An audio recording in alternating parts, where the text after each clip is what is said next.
Good morning and welcome to Have Faith, Let It Begin. I'm glad you're here today. Sometimes life throws us moments that test our patience, and sometimes those moments come from the most unexpected places.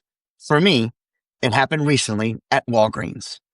Have Faith, Let It Begin starts right now. Have faith, let begin. When it starts right now. Welcome to Have Faith. Let it begin. Here's your host, Angel Santana. Ariel, can you say have faith? Let again. Let it begin? Let again. Say have faith. Let again. Let it begin. No. No? Okay. It's the boy. Hi, Noah. Noah. Jesus. Happy birthday, Noah. Caitlin. Oh, that amazing. You just does there something.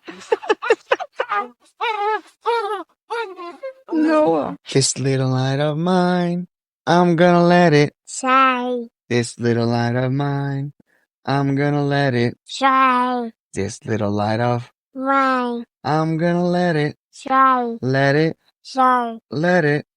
Say. Let it. Shy. Yeah.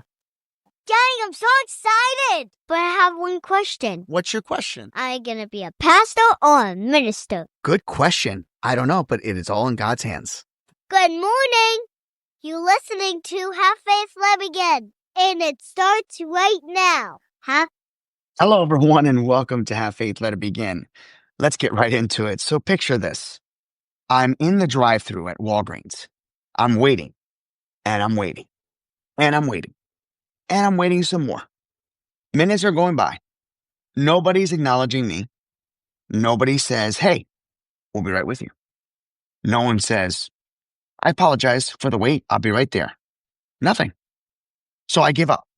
I drive around, park my car, and I go inside. Now you'd think going inside maybe it'd be better. Nope. No greeting, no hello, no eye contact, just nothing. It's like you're invisible.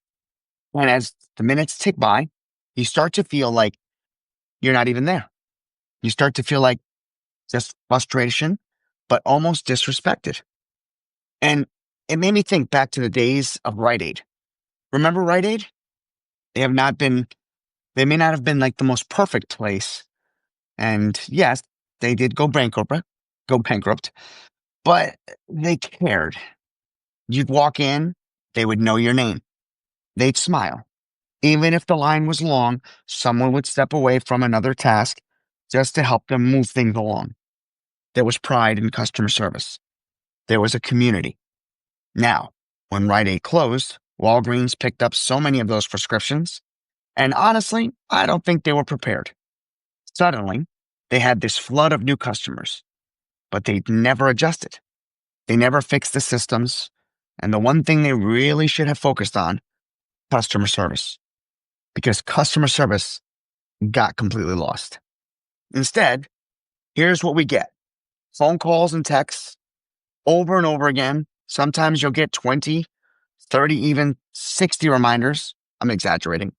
Maybe 2 or 3. Your prescriptions are ready. But then you show up and guess what? It's not ready. Or, my all-time favorite, it's ready. You show up and they tell you that they don't have it in stock. It's been delayed. And no one gives you the heads up. So you stand there, you wait, and you wonder why this has happened and why this has to feel like pulling teeth just to get the medication you need. It feels like Walgreens doesn't even work for the customer. It works against the customer. And the problem is that's a problem because pharmacies aren't like other stores. This is healthcare. This is people's lives. This is medicine. People dependent on.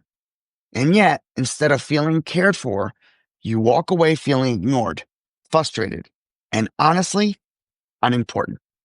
Now, I know some of you are listening, maybe thinking, hey, maybe they're short-staffed.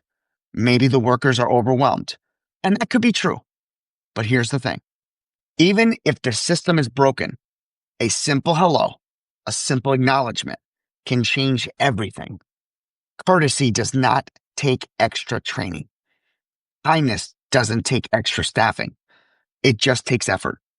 And that's what Rite Aid had. And that's what Walgreens is missing. So yes, I've walked away many times frustrated, but it also reminded me of something bigger. We can't control how others treat us, but we can control how we respond. And even in our frustration, there's a lesson in patience, a lesson in empathy, and a reminder that we still have a voice and we can call for better service. We could demand respect because when it comes to healthcare, we deserve it. So if you had your own pharmacy horror story, I'd love to hear it because I know I'm not the only one. Maybe together we can spark a conversation that makes things better. Thanks for listening today. This has been a Have Faith, Let It Begin podcast. Crazy, crazy stories, of course.